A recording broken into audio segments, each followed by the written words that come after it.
Morning friends, সকলকে স্বাগত জানাই আবার একটা নতুন ভিডিওতে। চলো, টিফিন করে ফেলেছি আর ছেলেকেও খেতে দিয়ে দিয়েছি। আর চাউমিন করেছি আজকে, তো ওর নাছোড়বান্দাও চাউমিন খাবেই। চলো, চাউমিন করে খেতে বসেছি। আর আগে আগে কি কাজ করি দেখি। আর কয়েকদিন বেশ প্রেসারের ওষুধটা একটু খাওয়া গন্ডগোল হয়ে গেছে, তো মাথাটা একটু গন্ডগোল হয়ে আছে। তো দেখি কতটা কি ধরতে পারি, কারণ কাজ করতে একদম ইচ্ছা করছে না, মাথা ভারী হয়ে আছে। চলো, তারপরেও তোমাদের কাছে সমস্ত কাজ তুলে ধরবো, যা যা করবো। চলো দেখতে। চলো, রান্নায় এসে গেলাম। এই দেখো, আলুটা ভাজি আর ওইদিকে এঁচোড়টা সেদ্ধ করতে দিয়েছি। আলুটা ভাজি ছেলে এঁচোড় অনেক সময় খায়, অনেক সময় খায় না, তাই জন্য আলু ভাজতেই হচ্ছে। একটা সেদ্ধ ডালও করবো ওর জন্য। আর এই ঢ্যাঁড়সগুলো ফ্রিজে খারাপ হচ্ছিল, তাই ভাবলাম ভেজে ফেলি, কারণ না করলে কিন্তু নষ্ট হয়ে যাবে, তাই জন্য ভেজে ফেললাম। আর দেখো, এদিকে এঁচোড়টা সেদ্ধ বসিয়ে দিয়েছি আর ঢ্যাঁড়সটা ভাজা হয়ে গেল। আর জানো তো, হলুদটা শেষ হয়ে গেছিলো। আর হলুদটা সকালবেলা গেছিলাম দোকানে, কিন্তু হলুদের কথা মনে নেই। আবার রান্না করতে করতে দোকানে বারে বারে যাওয়া খুব মুশকিল, যদিও কাছে দোকান, কিন্তু রান্না করতে করতে যাওয়া খুব সমস্যা হয়ে যায়। তাই জন্য আজকে ভাবলাম ভাজাভুজিগুলো হলুদ ছাড়াই করি, আর তরকারিটায় হলুদটা দেবো। অল্প যে হলুদটা আছে সেটা তরকারিতে দিলাম। আজকের দিনটা তো চলে গেল, আর কালকের ভাবা যাবে, তখন নিয়ে চলে আসা হবে। আর দেখো, চিংড়ি মাছটা ভাজছি। আর এই চিংড়ি মাছগুলো খুব স্বাদ ছিল জানো। আর মানে খুব তরকারিতে, যে কোনো তরকারিতে দিলে খুব স্বাদ হচ্ছিল। আর এই ছোটটা দেখো আমি বসাচ্ছি। আর আজকে না একদম ভালো লাগছে না রান্না করতে, কারণ শরীরটা খুবই খারাপ। আর যেদিন ভালো থাকে সেদিন রান্না করতে আমার কোনো সমস্যা হয় না, কিন্তু শরীরটা খুব খারাপ, মনে হচ্ছে প্রেশারটা বেড়েছে, মাথাটা যেন ভার হয়ে আছে। চলো, রান্না তো করতে হবে, খেতে হবে, সংসারের কাজ করতে হবে, সবই করতে হবে। আমার একা সংসারে যদি শুয়ে থাকি তাহলে তো আর কাজ হবে না, আর কারোর মুখে অন্নও জুটবে না। তাই চলো, একটা ঝোল ভাতই করবো ভেবেছিলাম, কিন্তু আমার ছেলের জন্য আবার একটু ভাজা, একটু ডাল করতেই হলো। তাই জন্য দেখো, একটু দই ছিল না, তরকারিটায় দিয়ে দিলাম। জানি না কেমন হবে, আজকে ছিল বলে দিয়ে দিলাম, ভালোই হয়েছিল। চলো, এঁচোড়টা বসিয়েই দিলাম। আর আজকে আমার শরীরটা খুব খারাপ লাগছে, কেন জানি না, প্রেশার হয়তো বেড়ে গেছে। দুদিন হয়তো ওষুধ খেতে গন্ডগোল করে ফেলেছি। যাই হোক, অসুস্থতার মধ্যেও আমাকে কাজকর্ম সমস্ত কিছুই করতে হবে, একা সংসার, তাই করতেই হবে। আর সমস্ত কিছু রান্না হয়ে গেছে, খুব বেশি রান্না করিনি, ছেলের জন্য ডাল সেদ্ধ হচ্ছে।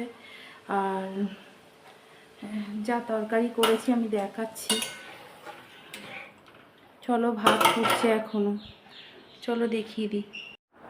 চলো, কষানো হয়ে গেছে, এবার এঁচোড়টা দিয়ে ভালো করে কষাবো, কষিয়ে তরকারিটা রান্না করে নেবো। কারণ আজকে না একদমই ইচ্ছা করছে না, মনে হচ্ছে এই রান্নাটুকু কীভাবে করব আমি সেটাই চিন্তা করছি। তো যা হোক করে একটা ঝোল ভাত করে ব্যাস, আর কিচ্ছু আজকে কাজ করতে পারছি না, আর ভালোও লাগছে না।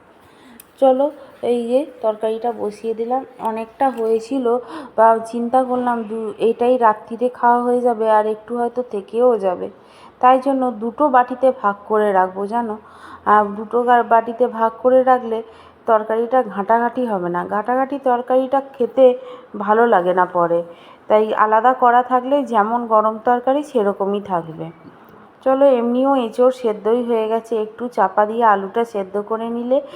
আর আগে যেন ঘি গরম মশলা দিয়েছি, ঘিটা দিলাম, তার আগে গরম মশলা দিয়েছি। এই দেখো, এদিকে ভাত ফুটছে আর এদিকে সেদ্ধ ডাল আর তরকারিটা দুটো বাটিতে নামিয়ে নিয়েছি, কারণ যদি থেকে যাবে তাহলে কোনো সমস্যা হবে না গন্ধ হওয়ার। এ দেখো, ভাজাভুজিগুলোও দেখিয়ে দিলাম। চলো এবার রান্নার পরে তো অনেক কাজ থাকে, বাসনটা মেজে নিয়েছি জানো, সেটা তো আর ভিডিওতে তোলা হয়নি। আর এই দেখো গ্যাস সমস্ত কিছু পরিষ্কার করতেও বেশ সময় লাগে। সত্যি বলছি আজকে যেন মনে হচ্ছিল কেউ থাকলে, কেউ করে দিলে খুব ভালো হয়, কারণ মাথাটা এতই খারাপ লাগছিল যে বিরক্ত লাগছিল কাজগুলো করতে, কিন্তু করতে তো হবে বাধ্যগত। তো গ্যাসটা আবার মুছে নিলাম, রান্না করেছি, গ্যাসটা তো ওইভাবে ফেলে রাখতে পারি না, তাই যাই হোক ভালো করে মুছে পরিষ্কার করে নিলাম। রান্নার পরেও না অনেক কাজ থাকে, তবুও তো আমি অনেক কাজই কালকে এই করতে পারিনি, কারণ আমার শরীরটাই খুবই খারাপ লাগছিল। তাই জন্য যতটা পেরেছি করেছি, যেগুলো না করলে নয়, কারণ গ্যাস পরিষ্কার না করে রাখলে দেখতেও বিচ্ছিরি লাগে, ভালো লাগে না। তাই জন্য গ্যাস ফ্যাস সমস্ত কিছু পরিষ্কার করে রান্নাঘরটা আনাজ টানাজ সমস্ত কিছু খোসা তুলে একটা প্যাকেটে রেখে তারপরে এবার ঘরটা নিচটা মুছবো। মোছা হলে আমার মোটামুটি কাজ শেষ। আর বাকি মোছামুছি না করলেও হবে, কিন্তু রান্নাঘরটা অবশ্যই মুছতে হবে, কারণ এইখানে সমস্ত রকম কাজকর্ম হয়, কাটাকুটি হয়, তাই জন্য সব কিছুটা আমাকে করতেই হবে। এই দেখো নোংরার প্যাকেটে সমস্ত কিছু তুলে রাখলাম, আমার হাজবেন্ড যখন কাজে যাবে তখন ও নোংরার এতে গাড়িতে ফেলে দিয়ে যাবে।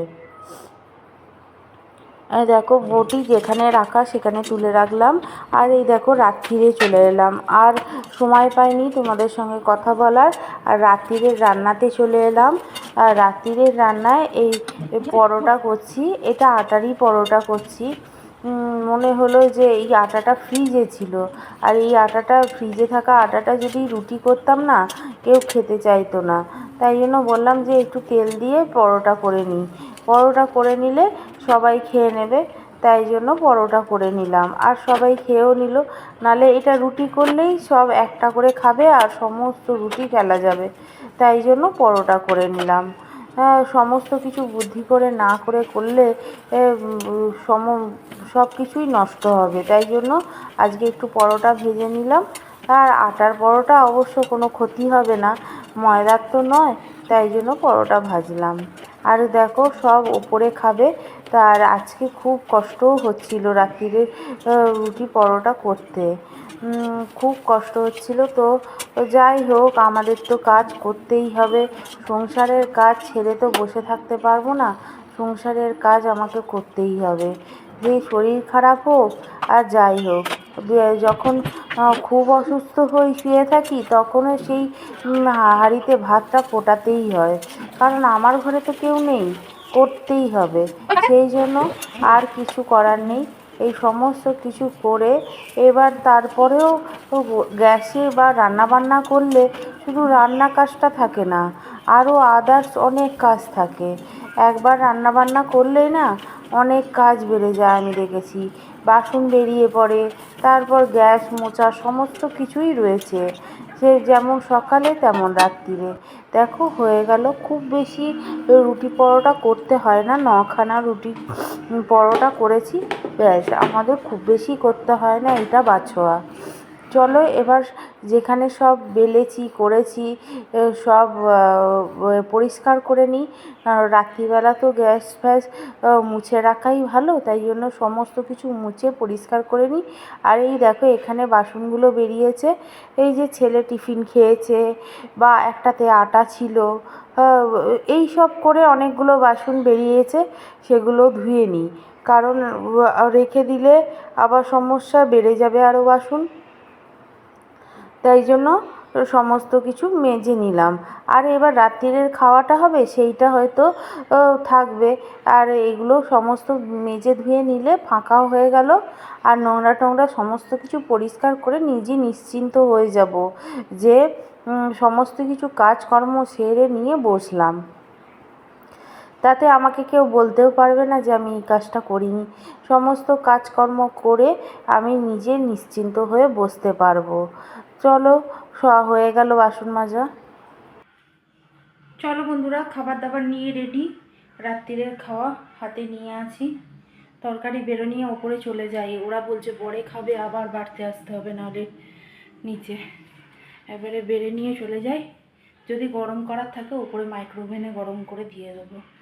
তো চলো আজকের জন্য এইটুকুই থাক, আবার দেখা হবে কালকে। সকলকে টাটা।